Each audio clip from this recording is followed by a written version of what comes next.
Where are we going? Up the A14. Up the A14. And what's the destination? Drayton Reservoir. Yeah. And we're hoping to do a bit of floater fishing, I believe. After 800 yards, keep right. Do you think we could have chose a better day to do a bit of floater fishing? Yeah, but hopefully the venue will be the right one. Yeah. Hopefully it'll be kind to us anyway, as Penny Carp do. We've got a text already. Learn a little bit of a new method as well. Yeah. Hutch, being Hutch, has got there already, is already bagging him. Right, A14. Getting the odd text coming through that he's hauling already. Yep. You doing alright, yeah? Yeah, I'm a little play around at the minute. Are they out there? Yeah? Honestly, I'm putting little spods out like that much pellet in it. And they just... You getting off the top still? Yeah. It's been cold as well, isn't it? Cold, yeah, a couple of minutes and they're on it and you just think... Even in this weather? It's just mad, mate. I've probably used about 50 pieces worth of bait in a minute. And about 10 fish. Where are you anyway? Just up along here by the... on the board. You see me land there on the water. What, on this jetty? No, see where the bucket is. On the deck there? On the deck, yeah. Oh, right. Is that your seat and that behind it, is it? That's my seat, yeah. It's your seat, I think.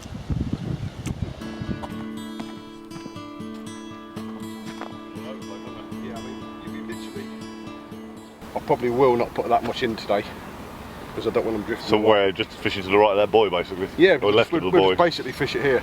But the more, I'll be probably putting more pellet in than what you'll be putting in your spot because obviously we don't want them to go. It's not tight, it just upsets people when you don't have sugar. You don't get so many visitors either. So. That's it, yeah, it's the best way. Yeah, look at them now, mate, look. I think they'll still have them off the top. We had them last year, me and Andy had them in late November off the top. Yeah? Yeah. Just before it started to freeze properly. We did a harsh winter last year. So that time when me and Andy had that about 150, well it was 150 plus fish off the dam. The guys next to us, I put a load of bait and it drifted to the left. And he kept fishing bottom baits. And the wind turned again, brought them back, and then we smashed them up.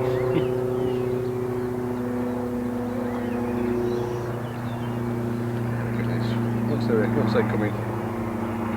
Right, so I'm going to show you how I'm... show me how you rig this contraption up. It's so simple that it catches a lot of fish. So I'm just going to talk you through. Obviously, I'm using an ES to start with. Yep. Been playing around with it. Definitely lands fish a lot quicker. Nice and soft action. Yeah, soft action. Definitely. Just got £10 main line on. It's just got the ultimate power carp on it. Use what you want really on that, but I prefer that one because it's strong. Got a £30 Amateur leader. People go, oh, you know, what do you want that for? Float fishing. And you're constantly casting that. Shocking a spot. Just a shocking spot. Just basically just class it as a spot. Yeah. You're going to be casting day in, day out. But the thing is, what a lot of people I've been seeing is they've been using. I've just seen one on YouTube and Facebook and all that, to be honest. They're tying that spot onto the main line. Onto the line and hookling on there. Hookling on there. Totally unsafe, isn't it? Unsafe, yeah. If the fish... So this way you've rigged it. Yeah. It pops straight off. Use the long rubber over there, over the swivel. And that's enough, obviously, for the shock of the cast. Shock of the cast. And it just stays, to stop it. It'll never come off. But obviously, it's exactly why I started. Totally safe. Yeah, totally safe. Exactly why I started catfishing years ago.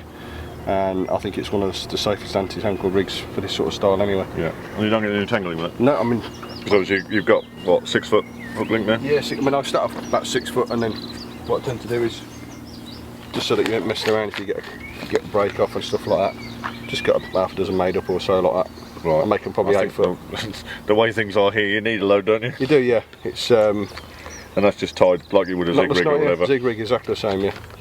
It's just tied off the back. Yeah, the thing is, well, a lot of the people in mono, they're using quite a... And that's obviously just a mainline dumbbell made to look like a pellet. There's no difference to what I would normally do, except for sometimes when I'm flat fishing, I actually glue the baits on. When you control the fishing, you got to be trying to watch everything that's going on. This one, because you got the spot there, when you get the take, that drives the hook home. Yeah, and there's enough weight in there to pull the hook home. To do it, yeah. Obviously, we use sometimes more resistance anything than weight, isn't it? It is, yeah. We've just put a bit of. I've made them to the inline in the past. It works really well, but you know, it's a bit more fiddly making them all up.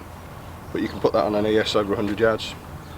If you need to go further. So what's going in there then? In there, on the pellet wire side, that's what you want, mate. The smaller pellet you can get away with, the better.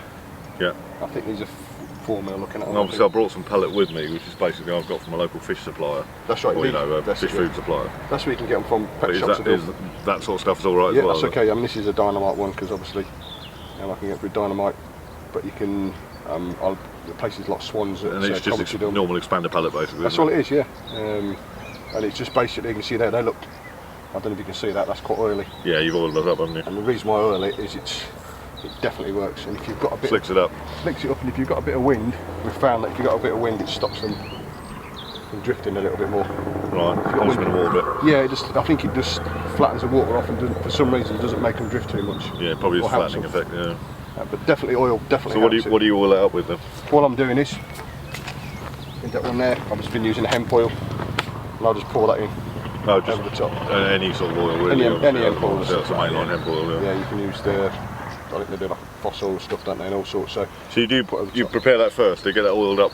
I'll just do it on the bank when I get here. Right. Yeah. So it's not necessarily soak it in as such. Then you can put it in. Oiling it. You can put it in and leave it in. I mean, I've done it before where I've come here and decided to fish off the bottom, and I've left it just basically there for a week or two. They're going to hurt. I mean, oil doesn't affect it. I just make sure I've got plenty in it just to slick it up.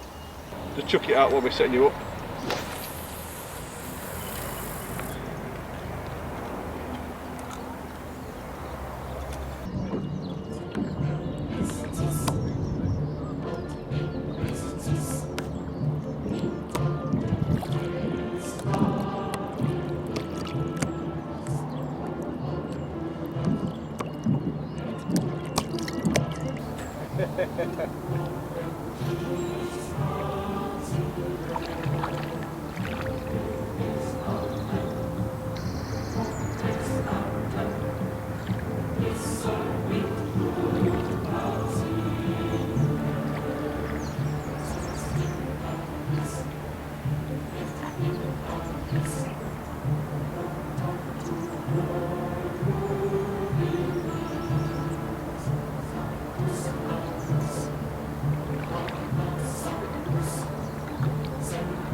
Believe it or not, I think it was actually hooked and still feeding.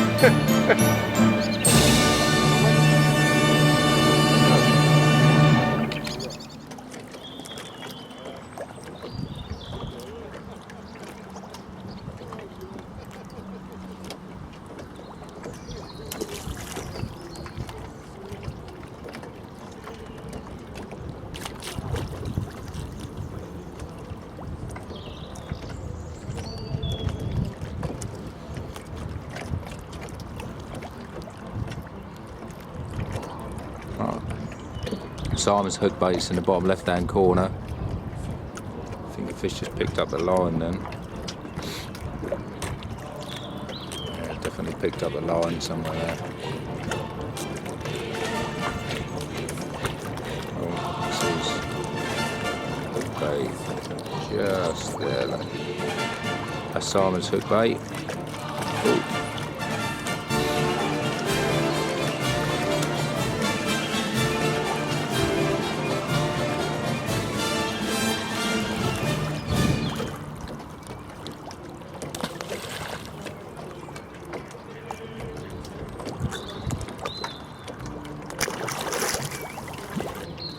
That's this hook bait right in the middle there, that nice bit of orange.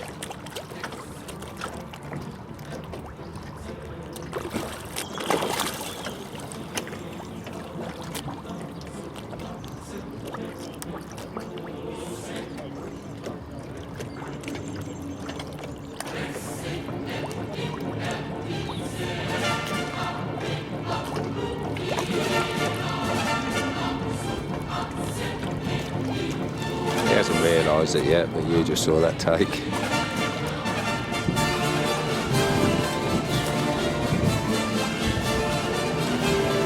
Crazy.